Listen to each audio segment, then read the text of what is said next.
Sæl, Brynjólfur heiti ég og ég heiti Björn Steinar og saman eigum við plastendurvinnsluna Plastplan. og við erum búin að vera í samstarfi við Krónuna núna í tæplega 1,5 ár í endurvinnslu. Það felur meðal annars í sér að við sækjum plast í afpökkunarborðið hjá Krónunni og í lager og við tætum þetta og þannig framleiðum við hráefni til að búa síðan einhverja sniðuga hluti til úr.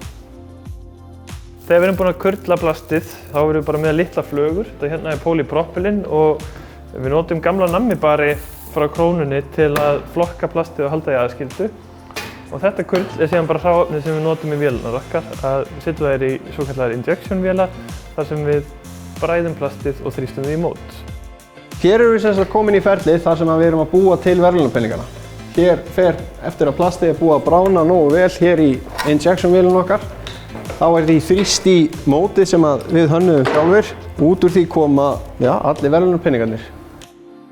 Hugmyndin að framleiða verðlaunapeninga fyrir Krónumótið var ein fyrsta hugmyndin sem kom þegar við hófum þetta samstarf. Það var virkilega spennandi að fást við framleiðslu á þessum skala. Við höfum aldrei áður þurft að framleiða 3500 eintök af einhverjum hlut og við lögðum líka mikla áherslu á að hver einasti peningur væri einstækur. Þannig að það verið ómögulegt að finna tvo eins í öllum þessum banka, þannig að krakkarnir geta verið að bera sinna saman og það að ná til ungra barna sem eru bara að skemmta sér á fótboltamóti með eitthvað svona fræðslu notagildi plastefna fannst okkur mjög skemmtilegt. Þannig að þegar kemur flokkunarkóðinn fram og ef að krakkarnir fá síðan á einhverjum tímapunkti nóg af þessum verðlaunapeninga þá fer hann bara aftur inn í afpökkunarborðið og skilar sér til okkar.